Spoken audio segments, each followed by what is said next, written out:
Good evening, everybody. My name is Corey Rosen, and you are listening to the Story Podcast. Before we get into the episode, I just want to mention, if you guys want to really help us out and all that we do, please be sure to like us on Facebook. If you're watching on Instagram, give us a follow us. If you're watching on YouTube, subscribe. And if you're listening on Apple Podcasts, Spotify, or even Facebook, you can also leave a review. I'd highly appreciate it. It helps us get out to new people and bumps us up in the ranking there. With all that said, I have on a really cool guy, Mr. Andrew Pauls. Performer and songwriter Andrew Pauls has been active in the Lancaster music scene and beyond since 2015, bringing energy, humor, and vulnerability into rooms of all sizes. He leads with a story, whether that is a story about his own life, someone he met along the way, or one he's made up. Andrew's songs range from foot-stomping bops to cry your eyes out dirges, sounding something like Bob Dylan tossed in a blender with indie rock, pop, and country music. His most recent release, Spain, invites listeners along to take in the sounds and stories of 3 Spanish cities, reflecting on what it's like to come home a changed person. Andrew lives in Lancaster, PA with his partner, a rescue pup, and quite a few instruments and bicycles. You can find Andrew and his projects on Spotify or Instagram at Andrew Pauls Music. Andrew, how are you doing today? I'm doing well, Corey. Thanks for having me on. Yeah, man. I'm really excited to talk to you about, because your songwriting is a lot about the story and the journey. Yeah, appropriate for the podcast, right? I would Very say. much appropriate for the podcast. But with all stories, they start somewhere. Yeah. Where did yours as a musician start? Oh, yeah. Well, I grew up in a family that valued music. You know, my dad was always singing along with whatever music he had on in church. We would sing along, and you know, we would have the hymnals that would have the music written out. But I think I learned from my dad and my mom to sort of sing by ear. I didn't start singing the notes on the page. That came later, and I was thankful for my training in that. But yeah, so I would say church music was a big part of that, and I think that's true for a lot of musicians of all genres. Church music's like foundational to a lot of that. It's been the theme of a lot of people. Yeah, Started in a church. yeah. So when did you move out of the church, or did you grow into the church music? Yeah.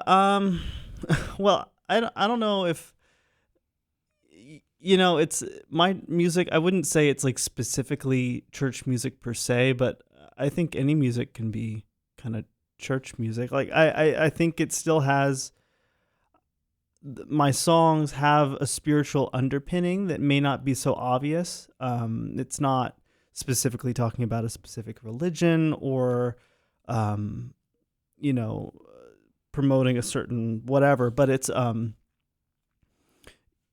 yeah, it's just about life and what we make of it, and how we kind of cope with the weird things that happen in our lives, I guess. And I think there's church in that, I guess.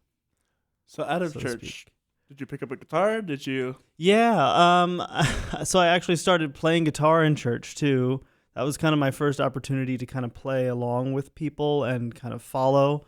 I was recruited onto the worship team, a very small church, but recruited onto the worship team soon after starting to play. So I think that gave me a good sense of like how to, as a musician, how to like kind of follow people well, and how to, you know, if someone is singing and they kind of shift their timing, that they miss or add a beat, then I'm able to be right there and kind of and adjust to that in the moment.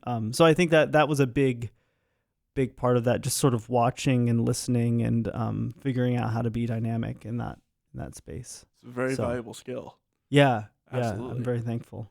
Yeah. So what from there? Do you start writing your own music? Do you start saying, hey, I could maybe go out to a venue and do this? Or Yeah, so I started playing guitar when I was probably, I guess, 7th grade. I got a guitar for Christmas, and I never really took to playing other people's songs. I don't know if I didn't have the patience to like learn them and the words or like learn it all the way through, or if I was just kind of like bored with like, I know the song, why would I try to learn to play it and sing it? So right off the bat, I was kind of writing my own songs, and they're, when you first start doing anything, they're not great. Of course. But yeah, I started writing songs pretty much as soon as I knew 3 chords. And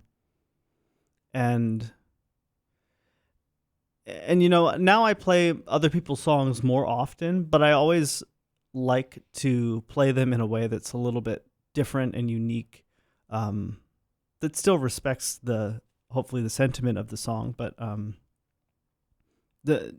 has my own take on it, I suppose. But yeah, I have the most fun probably playing my own songs, because there's that, it's like it's directly like plugged into my soul, It's your baby. Right, exactly. Right, it's mine. Yeah. And no one can have it but me. So, at what point did you start performing? Oh, yeah. All of these things, it's kind of hard to find like a specific day or time, because it all evolves. But sort of like that, I don't know, everybody says being on the worship team isn't performing, but at the same time, it's like, it is to a certain extent. It got me comfortable being up in front of people. Right.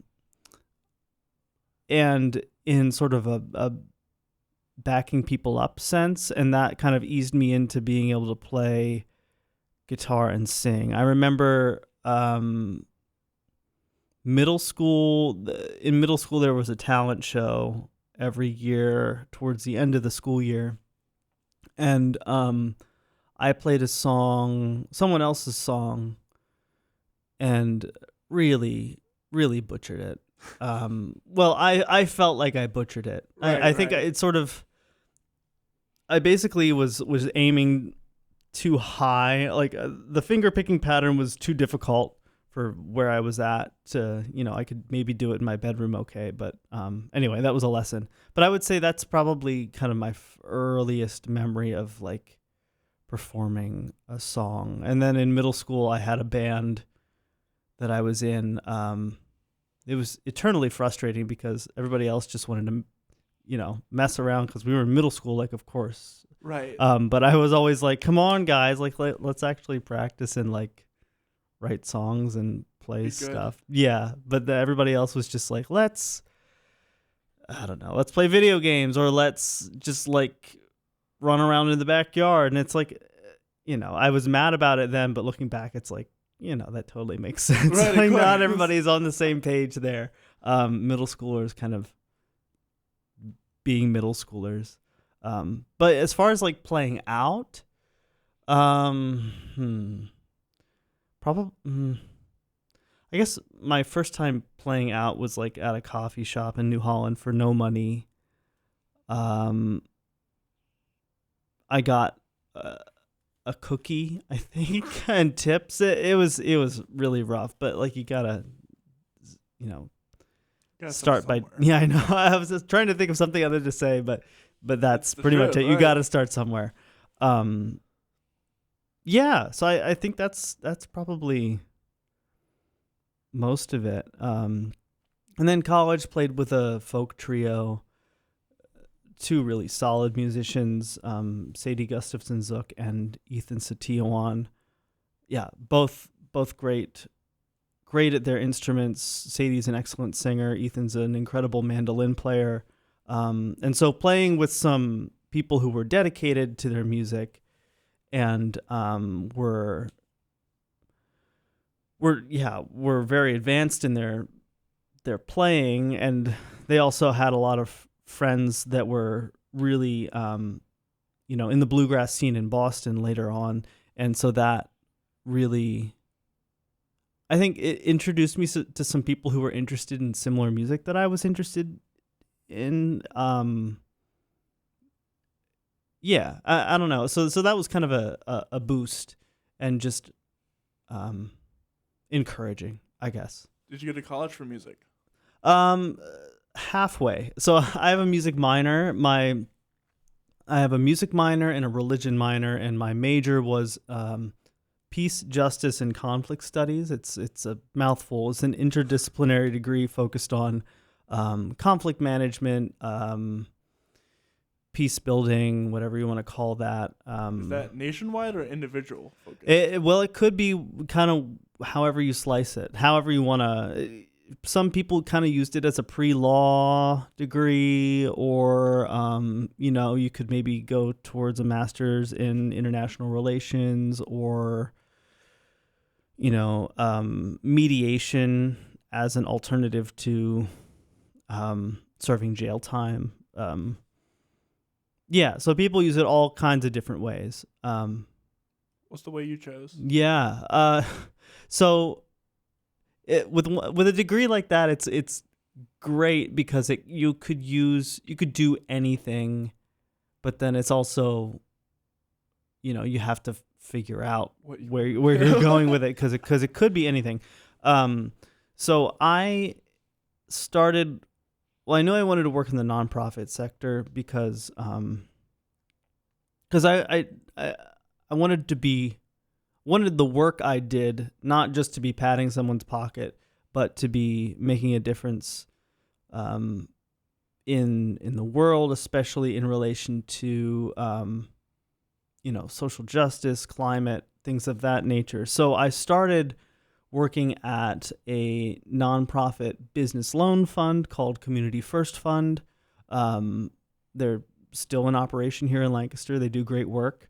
So they provide financing to business owners who are persons of color, low-income people, and women-owned businesses. Not just those groups, but those are the target groups, with a goal of serving folks who have been kind of pushed out of the traditional financial systems. So yeah, that was a really cool place to get started in working a lot with grants and managing grants. And I recently started working for the Lancaster County Conservation District. So kind of moving towards the conservation realm. So the County Conservation District focuses a lot on water quality, helping farmers with managing runoff in their fields, and keeping the cow poop out of the water, basically. is that. Yeah. So but yeah, I'm pretty fresh at that, but once again, that kind of grants management thing, and working to protect natural resources, working to protect the water that we drink and rely on. So that's kind of where I'm at. Yeah, have you work-wise found within that college class, I'd imagine you learn a lot of negotiation skills. Yeah. Negotiation. Yeah. Negotiation, I guess, brings to mind like you're in it to like try to like pull one over the other person, but that's not necessarily. Yeah, it's compromise and just finding. One of the phrases that you'd use would be like finding the quote third way. I'm using air quotes, where it's like there are two people coming together and they're saying, no, we'll do it my way. Person B says, we'll do it my way. It's, well, we're finding the third way where both people, like you said, a compromise. We're not both going to get everything that we want, but hopefully we'll each get something that we need out of the situation. And oftentimes, like, we can become so entrenched in our positions that we can kind of forget how to compromise. Well, forget how to compromise, and also not realize that we both want the same thing, but we're just expressing that in different ways. So those are some of the things that those sorts of things kind of make their way into my songs. Those are all of that is sort of, those are underpinnings of my songs. I don't come out and say like, I don't know. Yeah. I don't do it in such an obvious way. My songwriting, I try to make sure that it's not too obvious, because that's just not how like that's true. Some people can do it, but you have to be careful. I was more curious if any of those skills have helped you communicate with like vendors or venues, That's and a good question. or what are some tips and tricks that you've learned that can help other musicians? Yeah. So I would, when it comes to communicating with venues, I think probably the biggest thing I learned is it's like being clear about what you want, and clear about what you have to offer. So like writing a good email, like it's a pretty boring thing, but like writing a good email that like looks professional, things are laid out in bullet point format when it needs to be. So it's not just this big chunk of text coming at this venue, that they can kind of easily see what you have to offer. As far as tips, usually it's finding, well, if you want to get plugged into a local scene, and I'm still working on, I'm by no means any kind of expert at this, but it's, you just show up at shows and meet other musicians and talk to them, get to know them, and then ask them who they talk to book places. I found that doing cold calls or cold emails rarely works very well. I don't know. It can work. It depends on the situation, but I have had better luck with someone who knows someone, or someone who's like, "Hey, I can't do this gig. Can you cover for me?" kind of thing. And then you get to know the person who books, and then it's that relationship building thing. So just like anybody, like if you have a random email coming in your inbox, you're like, "Who's this person? I don't why." Yeah. And another resource I'll announce is Stage Rush. Actually, I don't know if you've ever heard of Stage Rush, but it's a website where venues are already there, and as performers you can sign up for free and you can apply it to venues directly instead of having to do all that circus of trying to find of who to talk to, who knows this person, who knows that person. However, you do make a great point of going out to the shows and meeting with them anyway, because if you want to make a connection, it's the best way to do it is in person. Yeah. Yeah, I mean, it shows good faith. It shows that you're like, that you care about the community, and that that you're there for it. And, it's a good time. It's a good time to go out to a show. It's fun to see what people are doing. Yeah. Yeah. So what do you think? Or rather this is a part-time thing for you. Yeah. Mm-hmm. Do you ever imagine it becoming a full-time thing? Yeah, well, so I had I'd taken some time off from my job. I quit back in October, and I just needed a few months to kind of figure out what direction I wanted to go before I, signed up for another office job. I sort of questioned, like, do I even want to be in an office job? Do I want to make music? I had thought about, like, do I want to make music a bigger part of my income? So I have sort of thought about that kind of recently, but I think I was in a strange space because COVID had shut down a lot of my playing, and I wasn't like going after gigs or really. I had a pretty low tolerance for risk, just because I had a job, and so I had a job other than music, I should say, and so I didn't feel like I had to really push to go out and get shows and take that risk. And so all that to say that I hadn't been playing much. And so to all of a sudden say, well, I'm going to make this my job after not really playing for 2 years seemed kind of silly. So I was, and every time I thought about it, it stressed me out. So I'm like, well, maybe I shouldn't do that. If it's stressing me out, like, why force that? So like my mentality is like, well, I've opened the door. I know that I can, what it's like to quit a job and be in, a new space. And so I can always reopen that door. This isn't my only chance to do that. yeah, I was in a real like do or die kind of space. Like, well, this is my only chance to. I'm like, dude, you're like 20 something. Like, you're fine. You've got some time. Yeah. Wait till your midlife crisis. At least. Yeah. So yeah, I have thought about it. I think I just yeah, I don't know. I feel like I want to do a couple solo tours and stuff, and maybe put out a few more records before I would do that, because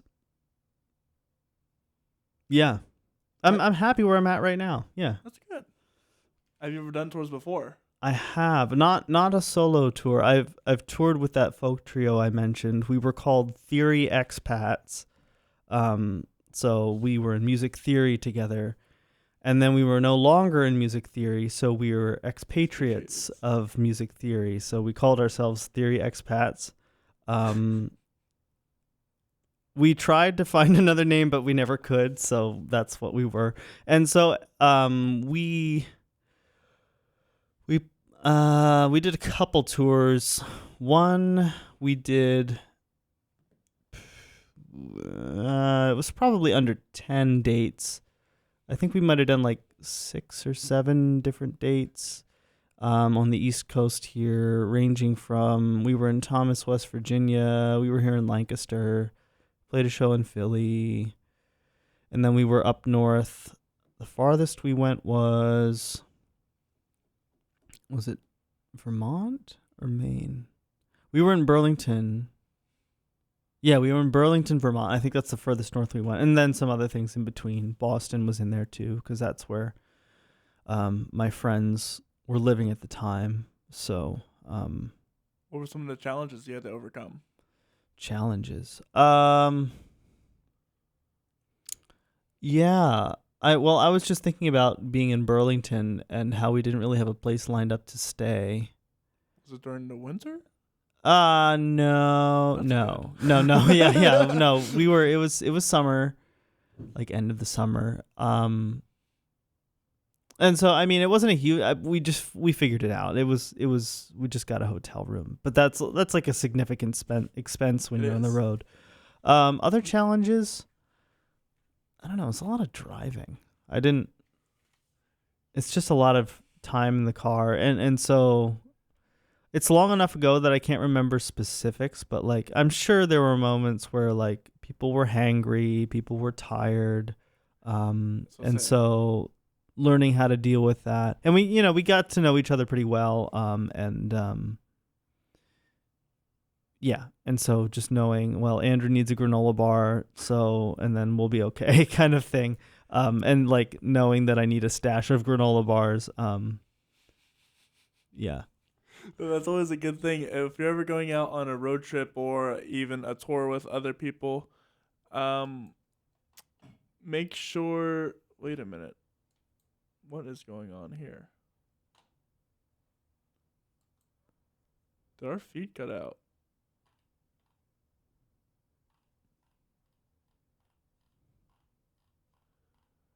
Well, we're halfway through, so I'll just put a graphic over it instead. That sounds all right. Okay. Well, yeah, especially like on a tour or whatever. God, that makes me mad. Whatever. Knowing your people, absolutely. Knowing your own boundaries, right? Because you're gonna be with those people, like you said, for a week. In my case, it was 2 weeks. Granted, yeah. We did a road trip up to Chicago, to St. Louis, to Nashville, and back. Yeah. And hit cities along the way. The most important thing you got, if tours, you got to realize, you got to budget. Right. You got to budget properly. And you got to think of every possible gas, every possible food, every possible location. Mm-hmm. Granted, we just used the car to sleep in, so it was that's part. simple. Yeah. But make sure you budget, make sure you know the people, because there are some people who you can go on tour with, and there are some people who you cannot. No, you don't want to do that. Especially if you're in a car for like 4 hours, 5 hours at a time. and there's only so many songs you can listen to over and over again. Or, Yeah. Well, I think the key is you just have to like actually play some shows with these people before you decide to go on the road, because I feel like when you're, loading in on a show, when you're rehearsing, all those things, you can kind of like, you're able to like shake out some of personality types and stuff like that. And you know who shows up to practice, who's not going to wake up if on time, if we're on tour, or, who has a temper, who drinks too much. Like you can figure all those things out. But if you play a couple shows, in other words, like locally, that's safer for sure. So you also, speaking of traveling to the U.S., you also traveled outside the U.S. Tell me about that. Yeah. So that was not in a musical capacity, an official musical capacity. I guess I've done some traveling South Africa in high school, for a choir tour. I studied abroad in Peru for a couple months in college. Went to Iceland. But I think what you're getting at is I have my most recent release from a couple years back at this point, is entitled Spain. So it's a 4-song EP about my experience going to. My partner and I went to Spain back in, I guess it was 2019, before things got more crazy than they already were. Right. So we spent maybe 10 days there, and so we visited Valencia. We visited Seville or Sevilla, and we visited Madrid. Because we had a friend who was living over there at the time, so it was great to be able to visit her and her partner over there. And stayed with some excellent people, saw some really cool things, and I guess the best way I thought to process it was to write some songs about it. And I think from the start, I had it in mind that I like wanted to make it a concept album. I mean, it's concept EP. Because I'm like, well, you can have 3 songs for each of the cities that I visited, and then can have 4 or 5 songs about other things. So it ended up being 4 songs total, 3 songs about each of the cities, and then 1 song about just about coming home and being jet lagged and what that's like, and getting back to real life, which is, always a challenge. But we have one of those songs from that. It's yeah. You said it, Valencia. Yeah. So for those of you who know anything about Spanish, in Spain there's a lisp. So if you have any C's or Z's in your words, you use a th sound instead of a s sound.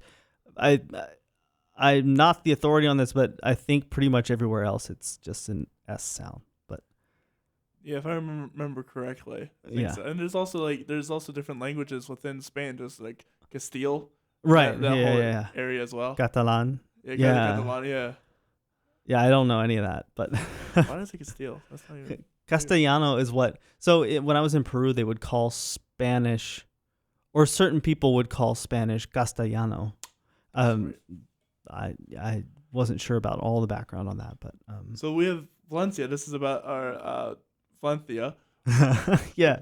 Whichever way you prefer to pronounce it. Yeah. And it's about the city. What is the striking feature of the city that got you? Yeah. So we had some friends or uncle of friends or brother of friend, coworker, I don't know. Anyway, we knew these people tangentially through some other people, and we stayed with them. They're artists, and just lovely people, lovely home. Get to the point, Andrew. The striking feature of the city was the park that ran through the center of the city. So Valencia had problems. It had a river running through the middle of the city, and it had problems with flooding, and it would just be a mess. And so they needed to do something about this. They diverted the river, and it was no longer a problem. But then they had this riverbed that had all this infrastructure, all these bridges. It was like more of a canal sort of structure running through the entirety of the city. So they were like, well, this is ugly. We got to do something with this. So they had proposals of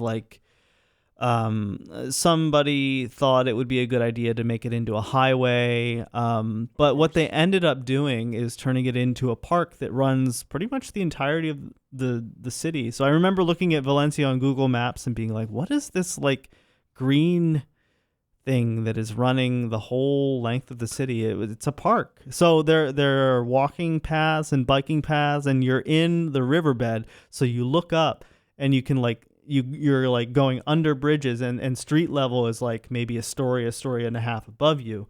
But there are trees, there's grass, there are soccer fields. It's that wide. Wow. But it's really incredible. You should look up pictures. Correct me if I'm wrong, but it's not skyscrapers there either. It's old architecture. Right. It's older buildings. That's got to be a sight. Yeah, it's really cool. I couldn't not write a song about that. The song is.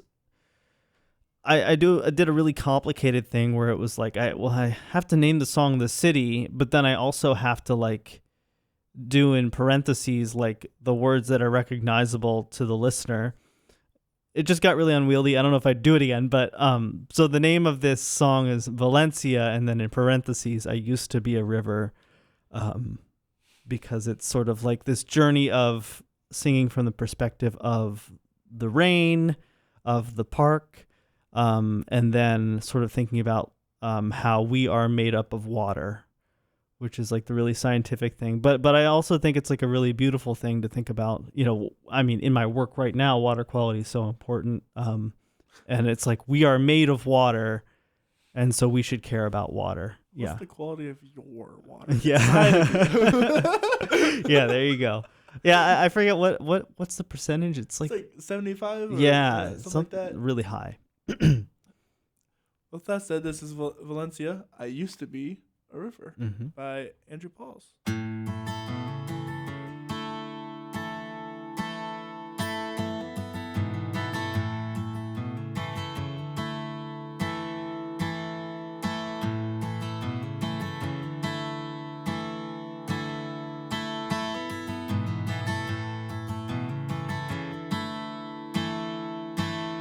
We rolled into town.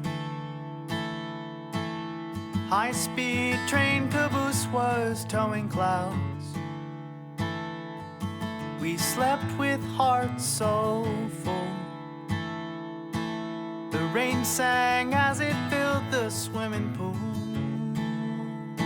It said I used to be a river, flowing through these city streets. Now I'm wild and free, feeding the birds and trees. Thank God I'm not a highway, rolling on to never sleep. I used to be a river, I used to be a river.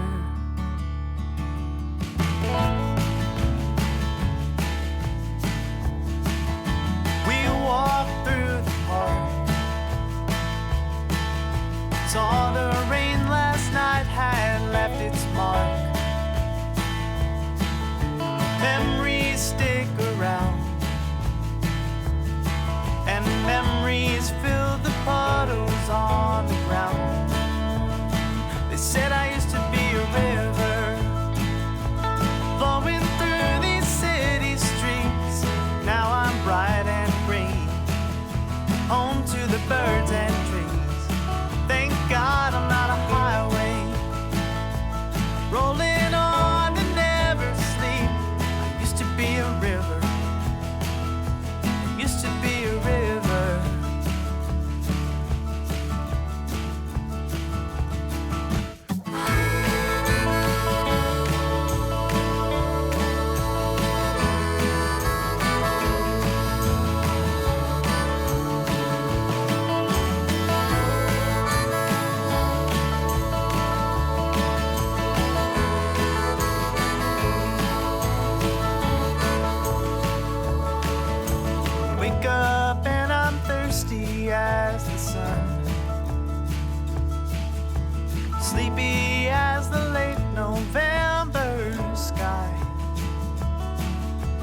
watch the water pour into my cup. Thinking to myself, I realize that I used to be a river flowing through some city street. Now I'm just me. I sing to the birds and trees. Thank God I'm not a highway. Maybe soon I'll get some sleep. I used to be a river. I used to be a river.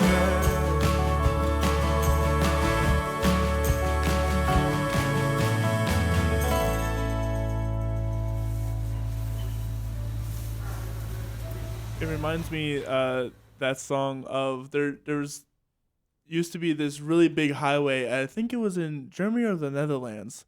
This meme always comes up once in a while. And like in the 80s, it was just pure like 5-lane highway going each way, right across the sea, or right next to the sea. And what they did is they decided for many reasons to put it under the ground and then restore the beach and area for, you know, tourism and stuff. Mm-hmm. And it just, that song really reminds me, thank God I'm not a highway. I'm like actually Mm-hmm. I'm a beach, or I'm a park in this case. Right. That's really cool, man. Yeah, thanks. Yeah, I hope if I am a place that I am never a highway. You're right. I you know, all of these Americana songs about like the highway and whatever, and like highways are not great. Like, I mean, there's this whole idea of being like traveling on the highway and stuff, but like think about the people who have to live next to the highway. It's pretty miserable. Yeah, the highways are a give and take for sure. There's the freedom that a highway or the interstate offers of, like, yeah, if you have a car, you can Right. go- That's the other thing. Yeah, that's the main thing. If you have a car, you can go anywhere in the world that you want. In terms of land. But the other factor is it disturbs the peace of Mhm. nature. It disturbs, you know, the people who are living there. But I think you're right. Out of all the things I wish I weren't. it'd be a highway. Yeah, I'd love to be a park. I think I could, if I have to come back as a place. I don't know how that works. It's probably sacrilegious or something for some people, but None of that. but yeah, reincarnated as a place. I hope I'm a nature preserve, maybe. And that's really cool. To have, like, it's like the idea of Central Park, but if the entirety of New York had like a canal of just park. Right. Yeah, it's incredible. Anybody listening should definitely look up some pictures. Go to Spain. Yeah, or just go to Spain. Yeah, absolutely, 100%. You've written some other stuff besides that, some older stuff that we have. Yeah. I came out with, well, I have a couple singles from, you know, during COVID lockdown. I'm like, these are, almost, well, as topical of a song as I'm going to get. Like I was saying, I sort of like to deflect or you know, sort of dance around the point when I'm talking here, but also in my songs. So yeah, released some songs during COVID that I'm like, I gotta get these out because they're before the pandemic's over, and that was in like June of 2020, and I had more time than I thought. But it's good I didn't know that I had more time because it might never have happened. But before that, my most recent release was in 2016. I released, I think it's a 10-song record. That's definitely much more stripped back overall than what we just heard.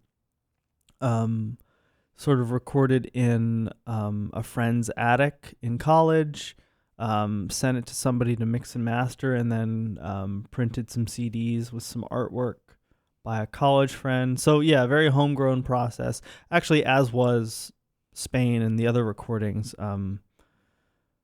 But yeah, all of my releases have been kind of quote unquote home recorded, even if it was in somebody's home if it wasn't mine. And to ramble and provide an interesting point, or a point of interest, that song that you just heard was recorded in my bathroom. Really? Yes. So At my old apartment, but yeah. It was because of the acoustics, wasn't it? Yeah, right. So the old apartment had really high ceilings, so it was.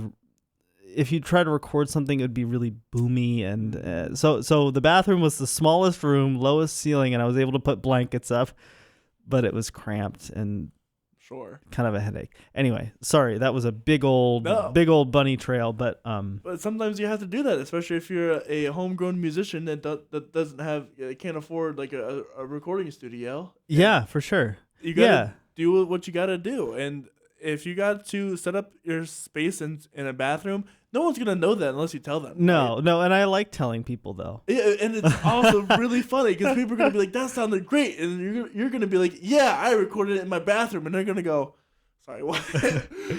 Yeah.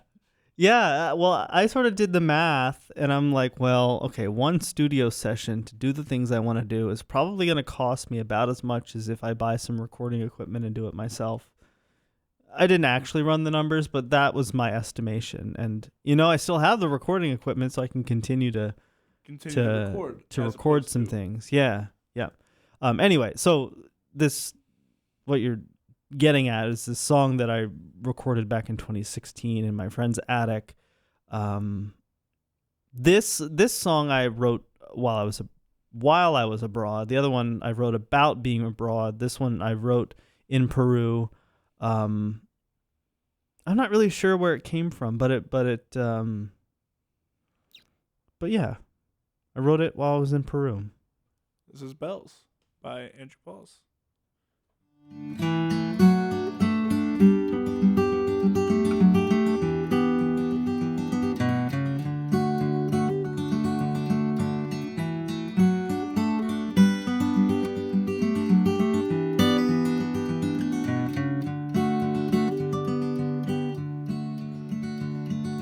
Took a walk down to the school. Kids were kicking soccer balls. One kid made a shot on goal. School bells rang and that was all.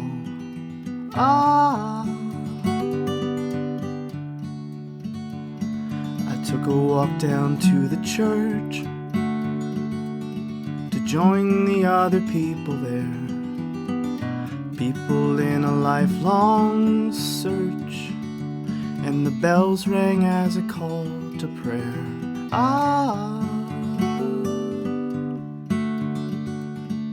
Bells ring loud and clear, down into the valley for everyone to hear. Bells ring loud and strong, tell them summer's coming, oh, tell them summer's coming and winter soon be gone.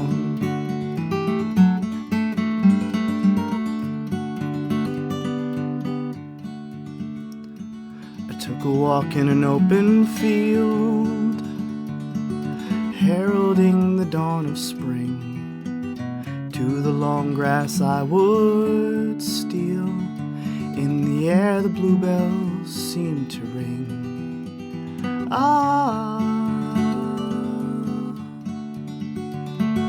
Bells ring loud and clear, down into the valley for everyone to hear. Bells ring loud and strong, tell them summer's coming, oh, tell them summer's coming and winter soon be gone.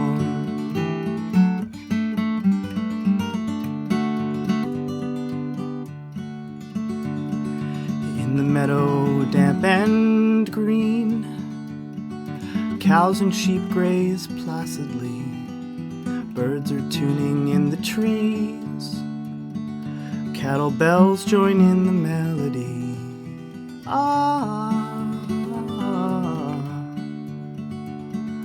Bells ring loud and clear, down into the valley for everyone to hear. Bells ring loud and strong, tell them summer's coming, oh, tell them summer's coming and winter soon be gone.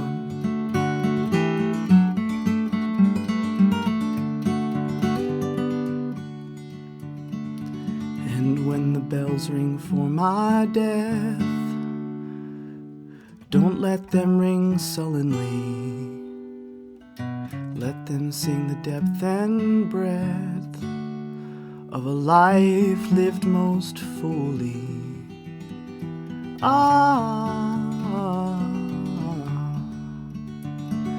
Bells ring loud and clear down into the valley for everyone to hear. Bells ring loud and strong, tell them summer's coming. Tell them summer's coming.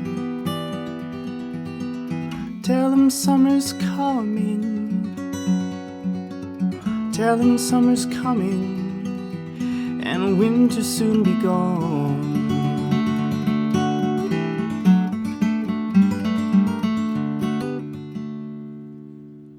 What a pretty song. Thank you. Yeah, that was really cool. I really enjoyed that one. What do you think, having traveled everywhere?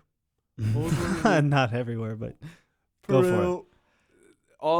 Most corners of the world. I haven't been to Asia yet. Right. I'd like to get to Japan. That would be cool. That'd be really cool. What do you think has been the most culturally shocking?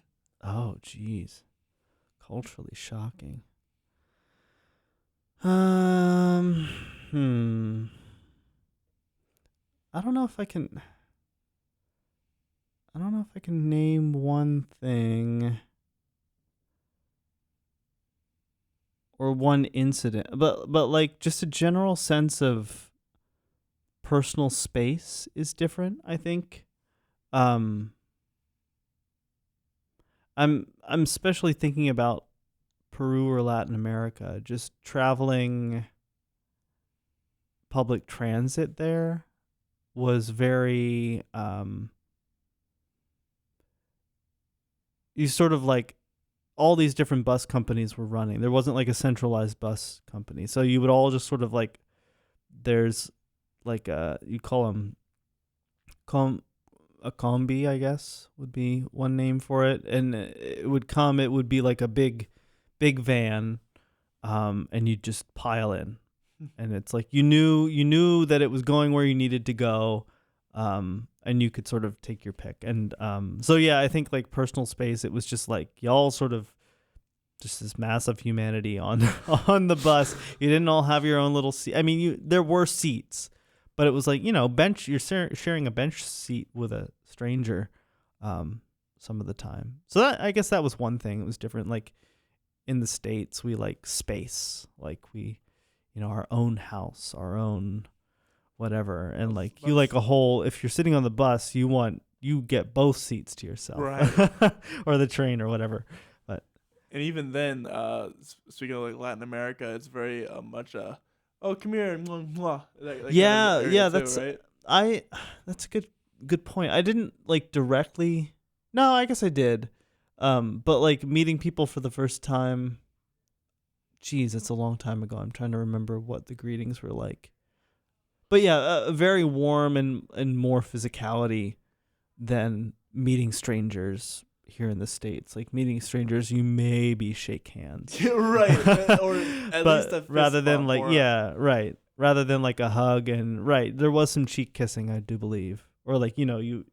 Right. Yes. Yeah. So we would, you touch cheeks and you make a kissing sound. You don't like actually lip to cheek necessarily. The germaphobe in me goes insane. I know, especially after COVID. Yeah, right. Or during COVID. I shouldn't say we're not done with this yet, but I wonder if that has changed the culture at all. That's a great question. I don't know that. That'd be an interesting social study to come out. Yeah, in years. I feel like things like that are so ingrained for such a long time that it would be really. Yeah, but you think about it, like even in the U.S., we're very much outgoing people, and over the past 2 years, and even now, it's still a struggle to get out anymore, right? Yeah, I can really. Yeah, I don't. I'm interested in all kinds of studies after. Yeah, social psychological studies after, or not after. In a what do we call it? It's not post-COVID. It's like Post-pandemic, yeah. because it wouldn't be a pandemic anymore. It'd be like an epidemic. Endemic. Yeah. Yeah. Anyway. Right. Yeah. I'm really curious about, because I love psychology, and I'm all the way into that. I'm really curious to see how lockdown or just the fear or how social statuses or social behaviors have changed since COVID for multiple countries. Because like the very communal, like Italy, for example, if you saw the videos coming out of Italy, even then they were still out. They were out on their porches playing music or whatever. Right. They were still doing community in that way. So they kind of pushed through it. Whereas other places, it's so rural that you can't do anything. So are they now more isolated? Or are they more hermity? Stuff like that. Or if your society was already kind of at a fragile point when it came to interact. Well, I think about the States. I worry about that and just our like ability to connect with each other. And I think about technology having a role in that and all of that. But yeah, what has the pandemic kind of been part of a tipping point, or I hope not, or hopefully a reinvention or a realization of what's important. I know for a lot of people it's been that, and maybe it's both. I don't know. But it's been an interesting past 2 years. Yeah, that's an that's interesting future to live in. Yes. So speaking about the future, what about for you? Any future albums you're working on? Any future songs? Yeah. Oh man, I have so many songs I want to record, and honestly, part of what I was trying to do with the Spain EP was just to say, all right, I gotta just like do the process of recording, and just like do it with songs that I'm not so attached to, like. So that was part of the idea of like I'm coming up with this concept of an EP of these are the songs I'm putting out. This is what I'm doing. I'm aiming to record these and put them out as a package, rather than like this is a song that I wrote in a very specific time in my life that is like, still has like the umbilical cord attached, so to speak, and like to record it, it's like I want to do it justice. So it's like I want to do it so perfectly that I'm afraid to start it. And I think that's a lot of my problem with the creative process, especially recently. It's just like I'm afraid I'm gonna mess up, so I don't touch it, And so I can't make it perfect, so I can't start. Right, which is silly. And I know it's silly, but it's still in your head. But it's still, that's just how it is. Yeah, I realize that's something I'm too much of a visionary, or people or creatives in general are too much visionary to actually act and create that vision. Right. Yeah. To anybody who's out there and struggling with that, I know it's preaching to the choir, especially for me. Do it. The best time to do anything is yesterday. Right. Like planting a tree is what comes to mind. Like the best time to plant a tree is 10 years ago, but the second best time is today. So, right. Yeah. Yeah. It's a whole thing. Like, I don't know. And I also kind of get in my head when it comes to like reading about the proper way to do things, the proper way to set the microphone on your guitar, or the proper way to mix an album, or all of these kind of gatekeeping things. It's like just do it. Like, and if it doesn't sound good, do it again, and it's okay. Figure it out. Yeah. I'm talking to myself here, so I'm going to go back and listen to this. Just get it, lock yourself in your room and just do it. And like, I don't know. I get caught up in the process of like, I have to, the best thing is to record the drums first. Because if you have the drums recorded, then you layer the guitar over that, and then you're in sync with the drums, and that's the ideal, right? But then I'm like, I wrote this song on my guitar. I have no idea what the heck the drums are gonna sound like, so I have to make up a drum part before you record. Yeah, so and then I have to record the drum. So it just sort of like I get in my own way by reading some of these blog posts like that are helpful, but some of them, like I said, are kind of gatekeepy and kind of like I don't know who in whatever. the world will tell you to write the drums first. That sounds like a god awful idea. Yeah, I mean, not necessarily write the drums first, but if you're recording, like it makes sense to me that you would have the rhythm track, and then you have the bass. Because then the bass and the kick drum are locked together. So the idea is that creates a tight track. But then I'm like also thinking that I'm a folk musician. So nothing is, if you've ever listened to like, gracious, like. Nothing's click track. No, like, oh my God, like Bob Dylan. I pity the band that had to play with Bob Dylan. Like, wow. So I guess I didn't record Spain that way. Like I recorded the guitar track and the vocal track separately, but I like tracked the guitar first because that's what was natural, and then the rest of it came together. And like I can hear certain parts where like the drums maybe were a little flubby, but probably no one else can. So, right, exactly. If anybody's getting in their head about that, I would highly suggest record the instrument that you're playing with first. Because all of that will give info to you for the drums and for the bass and for all of that. Having a click track is helpful for sure. Or like having a rhythm section, of course, very helpful. But that's gonna affect how you already know your song, right? Yeah, and that's where I see the problem of writing drums first. But hey. I know Phil Collins probably wrote the drums first. Well, that's a good point. Yeah, well, it's and so I think I just need to say,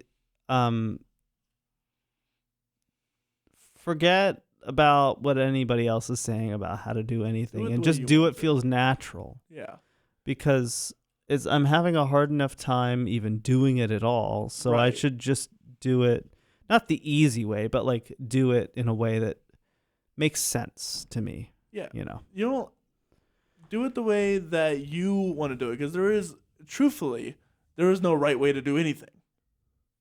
Yeah. Right. Unless you're doing maybe brain surgery or something. Sorry, I'm forever like finding the. In regards to music. Yeah. That's true. Yes.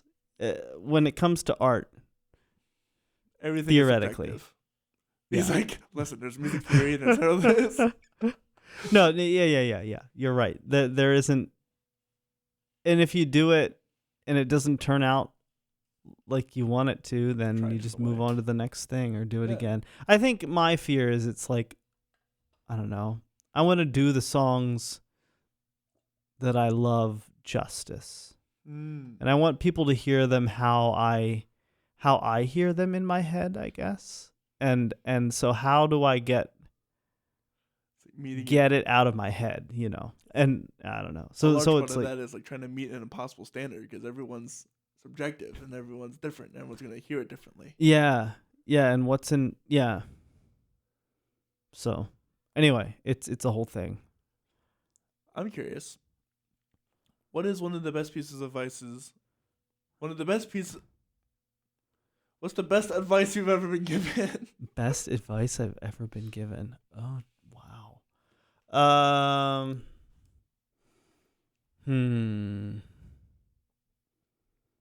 Best advice I've ever been given. I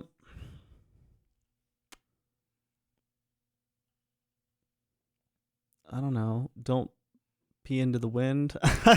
Maybe I can't say that on the radio. Whoops. Yeah, that's fine. That's a good advice though, actually. Yeah, very good advice. Gee, that's a tough one. Best advice. I think. Well, okay, maybe this isn't the best one I've ever heard, but this is the one that comes to mind right now. The phrase is stop shoulding on yourself. As in, stop saying that you should have done something. and sort of doubting your, your past actions. I tend to do that. Saying, oh, I should have done it this way, or I should have done it that way. And so it's like a vicious cycle, because it's like I'm afraid to do it because I'm afraid of regret. I'm afraid of regret. Yeah, I'm afraid that I'm going to say that I should have done it another way. But then you don't but move. If you don't ever do it, then you never know the way that you could do it better. I don't know. You should never go. Granted, this is a thing everybody does, where they lay at bed at night and they're like, "Oh my gosh, I regret every single thing I've ever done in my entire life." And I don't regret everything. Right. But this is the idea, right? But you gotta move past that. You gotta move past the whataboutism. You gotta move past the, oh, I should have done it this way. I should have done it this way. Those things are good for sure, because reflection is useful. Yeah, but what are you going to do about it? Well, what are you going to do about it? That's the question. You can't just sit there and say, oh, I should have done something, and not do anything more about it than just that. You should say, I should have done it this way. Next time, I will do it that way. Exactly. And see if that works. Yeah, and so like part of my wayfinding that I did soon after handing in my resignation was I'm gonna read some Brene Brown. I said, like, this is gonna be my figure it out. And she was helpful. I really like Brene Brown. But this whole concept of like shame versus guilt, it's like shame just like pushes you down. It's like thinking, oh, I should have done something, or I did it the wrong way, and I'm such a bad person for doing it the wrong way. Because there's no action or remediation involved in shame. Just feeling bad. It's just like you're feeling bad and you're just stuck there. You're there. Whereas with guilt, it's like you feel bad, but then there's an action component to it. It's like, okay, I did this dumb thing and I realize it was dumb and I feel bad about it, but I'm going to, do something about it. Yeah, it's a useful feeling because it pushes you to action. Yeah, rather than just like, wallowing in it. Yeah. That's a good way to put it. But yeah, so translating that to not being afraid of messing up. I'm afraid of messing up. I think that's what it is. Yeah, and it's a hard thing to get over because it's all in your mind. Yeah. And like part of it, half of it is just saying out loud, honestly. Just saying it out loud that, I don't know. I feel like, isn't that a component of like that's what I say. That's Alcoholics Anonymous and things like that? Like just the first step of fixing a problem is acknowledging you have a problem. Yeah. And then there's like a Mr. Rogers quote that comes to mind that says like, if it's mentionable, it's manageable. So if you can name it, then it's like, then you can put it into perspective. Sort of like, I miss Mr. Rogers. Yeah. I would say if I were to choose a hero, it'd probably be Mr. Rogers. Did you watch that, the documentary? The Tom Hanks one? No, the documentary. No. Yeah, if you're looking for a good cry, watch the documentary. I don't know if you're a crier, but I'm a crier, and that about broke me. I should watch it again. But beautiful. I much preferred it to the movie, personally. I love Tom Hanks, but to me, Tom Hanks isn't Mr. Rogers. Mr. Rogers is Mr. Rogers. Yeah, I don't know. He did his best. He did a good job. Love Tom, but thanks, Tom. That's a tough ask. It is a tough ask. Yeah. Who else would you cast for that? I don't like watching all of these musician tribute things. Like, okay, how are you gonna have Elton? Like, my personal favorite was Elton John, Rocket Man, the one that came out. Yeah. Granted, the guy who played that, his name is escaping me right now, does a great job of portraying Elton John. But it's like, but he's not Elton John. Not Elton John. Yeah. It's not Freddie Mercury. It's not Aretha Franklin. Right. It's not Elvis Presley.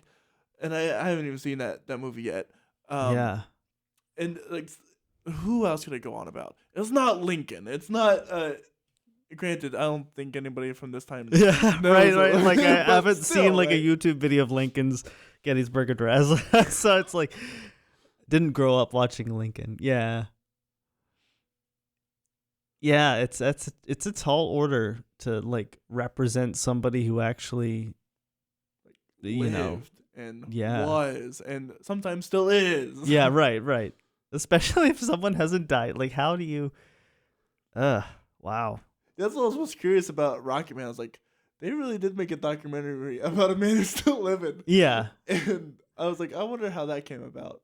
Yeah, and I wonder how Because he still got Sir Elton John was all like, well, he didn't portray me very well. But that's okay. Well, We're making a lot of money. the guy who played Elton John, he went on tour with Okay. Elton. And Okay. like, 'cause, I didn't know he that. Was, he was like legit. I can't remember his name.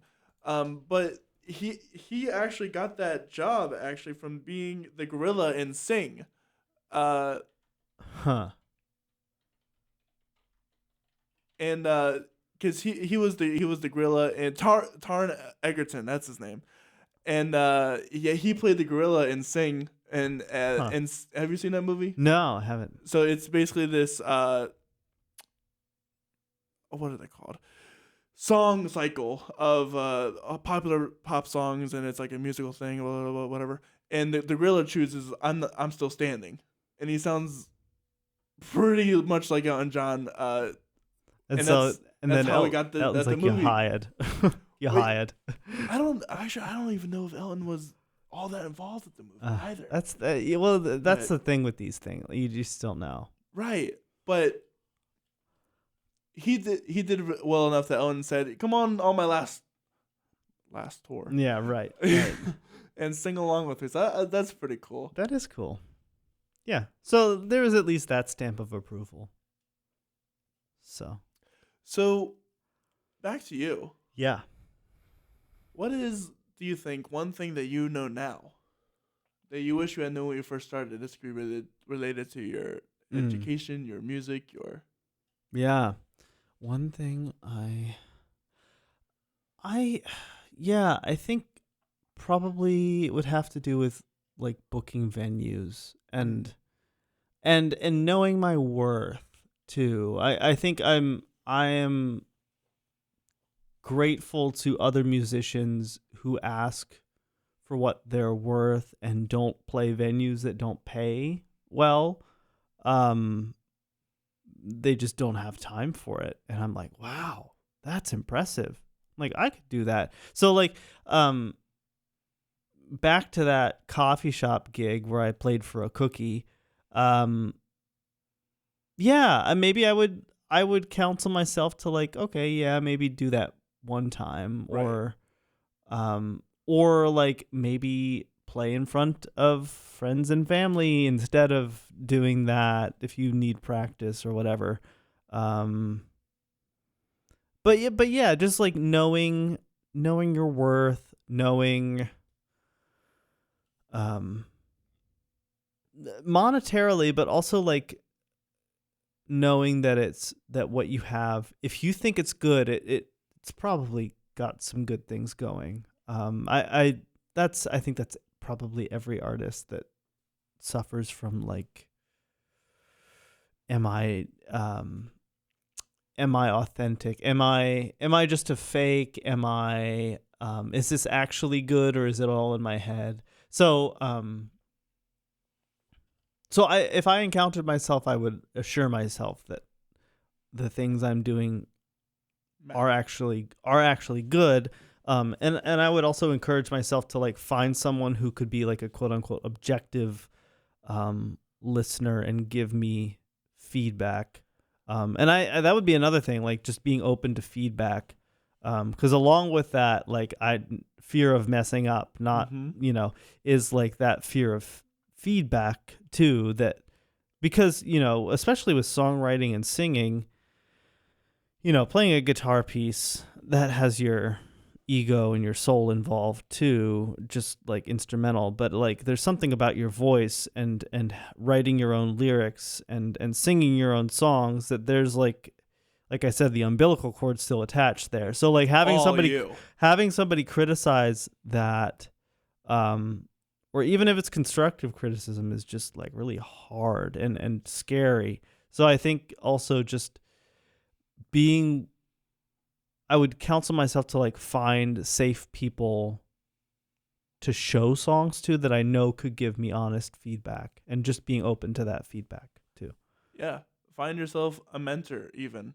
Right. Right. And that's hard. That's hard to do. It is hard. Yeah, like it just organically happens, or that's how you view it. It's like, do you just like go up to someone and say, "Hey, want to be my mentor?" And they're like, "Whoa, I don't know you like that, buddy." Hold on a second. That sounds like a commitment. Right. Just find somebody you trust, and it doesn't have to be a musician either. It can be your like if your parents are really honest with you. Right. Well, the problem. Yeah, the problem I love is my they're a little bit parents. biased, right? I love. Yeah, they're biased. Same with my partner. It's like, they'll say they like a song, but they only it's like it because it's yours. So. Right. And I don't know. I would hope that they would tell me if it's not a good song. If it's, I mean, they certainly like certain songs more than other songs. So that's a good indicator. They can look at me and be like, that one's really good. And that's definitely helpful. But that also, she's in the songs too sometimes. Right. So she's like, yeah, it's a good song. Yeah, it's a I'm good in song. it. Makes me look really good. Yeah. Yeah. What do you think what's one of the funniest or worst things that ever happened to you during a gig? Oh, God. Oh, let me think. If anything at all. Anything at all. It's been pretty tame. I haven't had anything super crazy happen. That's always good. Trying to think. Yeah, it's been pretty chill. I don't know. I guess the most annoying thing was someone just really talking loudly, like coming in and really talking loudly, just being completely, either probably a combination of drunk and clueless. That sounds like a song. Yeah, right. A combination of drunk and clueless about like the vibe of the room, like that it's a listening room and not a talk to your friends bar. I mean, it was in a bar. Oh, okay. But it was the basement room of Tellus, and I gave him a good glare during one of my instrumental breaks, and sang louder. I forget what I did. It was really snarky and indirect, and probably violated my my charter as a conflict resolution person. But that's probably the craziest. Crazy things. I'm not a very crazy person. I'm pretty. Oh, that's a good thing. Pretty low key and kind of vanilla, but even those things, because they're gonna happen to you. The drunk person will come in, not care. Right. Sometimes they'll even come up to you and try to start a conversation to you mid set. And right, yes, definitely have kind of had that kind of vibe. Not definitely that happening, but yeah. And you get drunk and clueless. That's a good song. That's a good country song right there. All right, good folk song. I'll go home and write that. Right up your alley. Yeah, that's a good one. Where can people find you? Do you have any gigs coming up? Yeah. Let me think here. I